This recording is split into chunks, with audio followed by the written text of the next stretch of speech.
پیروی کرو، جھگڑا مت کرو، قیامت کے دن پر یقین رکھو اور اس کے بعد جو انجام ہے اس کا اللہ پر چھوڑ دو، ٹھیک ہے۔ جس کے مطابق اسلامی کریم اس حوالے سے ارشاد باری تعالیٰ ہے کہ اے داؤد، ہم نے تم کو زمین پر حاکم بنایا، سو لوگوں میں انصاف کے ساتھ فیصلہ کرتے رہو اور آئندہ بھی نفسانی خواہش پر پیروی مت کرنا، اگر ایسا کرو گے تو وہ خدا کے راستے سے تم کو بھٹکا دے گا۔ یعنی اپنے نفس کو سامنے مت رکھنا، اپنے خود کو سامنے مت رکھنا، اگر تم ایسا کرتے ہو تو تم شیطان کے راستے پہ چل جاؤ گے اور اللہ کے راستے سے بھٹک جاؤ گے۔ جو لوگ خدا کے راستے پر بھٹکتے ہیں ان کے لیے سخت عذاب ہوگا۔ اب یہاں پہ اللہ تعالیٰ عذاب کی بھی نشاندہی کرتے ہیں کہ اگر تم اللہ تعالیٰ کے رستوں سے ہٹو گے تو عذاب قائم ہو سکتا ہے، اس وجہ سے کہ وہ روز حساب کو بھولے ہوئے ہیں، ٹھیک ہے۔ تو یعنی ہم نے روز حساب کو نہیں بھولنا۔ اب کیا ہے کہ سورۃ صاد میں اگر کسی کو کوئی بلند مرتبہ یا خلافت حکومت دی جاتی ہے تو یہ دراصل اس کا امتحان ہے۔ قرآن کریم میں بیان ہے کہ وہی ہے جس نے تم کو زمین کا خلیفہ بنایا اور تم میں سے بعض کو بعض کے مقابلے میں زیادہ بلند درجے دیے تاکہ جو کچھ تم کو دیا ہے ان میں تمہاری آزمائش کرے، بے شک تمہارا رب سزا دینے میں بھی بہت تیز ہے اور بہت درگزر کرنے اور رحم فرمانے والا بھی ہے، ٹھیک ہے۔ اس کے بعد سورہ انعام میں ہے بیٹا، اس آیت مبارک میں واضح کیا ہے کہ تمام انسان زمین میں خدا کے خلیفہ ہیں۔ اس کے معنی ہے کہ خدا نے اپنی مخلوقات میں سے بہت سی چیزیں جو ہیں ان کی امانت میں دے رکھی ہیں اور ان پر تصرف کے اختیارات بخشے ہیں، یعنی کہ ان کو اختیارات دیے ہیں کہ وہ ایسا کر سکیں، ٹھیک ہے۔ اب کیا ہے کہ اسلام میں رعایا کو جو اختیار دیے گئے ہیں ان کی دنیا میں کہیں اور مثال نہیں ملتی، یعنی اسلام نے رعایا کو بھی اختیار دیے ہیں، ان کو بھی حق دیا ہے کہ وہ اپنے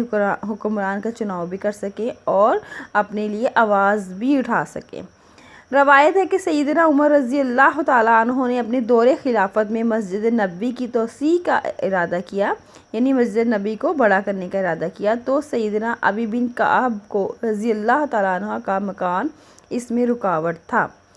سیدنا عمر رضی اللہ تعالیٰ عنہ نے ابی بن کعب رضی اللہ تعالیٰ عنہ سے کہا، بلکہ انہیں مجبور کیا، یعنی کہ زور دیا کہ لازمی وہ زمین جو تم مجھے دو تاکہ میں توسیع کر سکوں کہ وہ جائز قیمت لے کے مکان دے دیں، لیکن ابی بن کعب رضی اللہ تعالیٰ عنہ مکان کو فروخت کرنے پر آمادہ نہ تھے اور مدعا کے لیے سیدنا زید بن ثابت کو اپنا ثالث یا عدالت بنانا منظور کیا، یعنی کہ وہ حضرت عمر رضی اللہ تعالیٰ عنہ نے مجبور کیا کہ وہ تم زمین دے دو تاکہ ہم مسجد نبی کی توسیع کریں، لیکن دوسرے صحابی جو ہے وہ راضی نہیں تھے، تو انہوں نے حضرت زید بن ثابت کو اپنا ثالث یعنی کہ اپنی طرف سے وکیل بنایا۔ تنقید طلب معاملہ یہ تھا، یعنی کہ جو معاملہ جس پہ بحث تھی، اسلام انفرادی ملکیت کو کس قدر تحفظ دیتا ہے۔ اب اس نے اپنا معاملہ عدالت میں لے گیا اور اس نے جو اسلام ہے اس نے یہ کیا کہ نہیں، اس کی انفرادی ملکیت ہے، یعنی کہ اس کی ذاتی ملکیت ہے اور اس کا تحفظ کیا جائے، اور آیا اجتماعی مفاد کی خاطر انفرادی مفادات کو قربان کیا جا سکتا ہے یا نہیں۔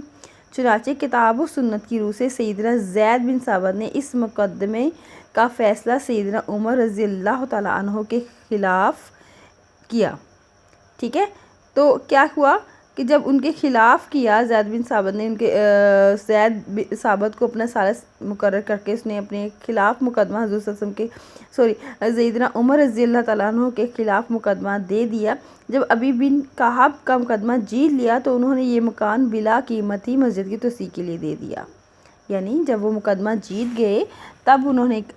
جو مکان تھا یعنی جو جگہ تھی وہ ویسے ہی دے دی، لیکن اس سے یہ ظاہر ہوا کہ اگر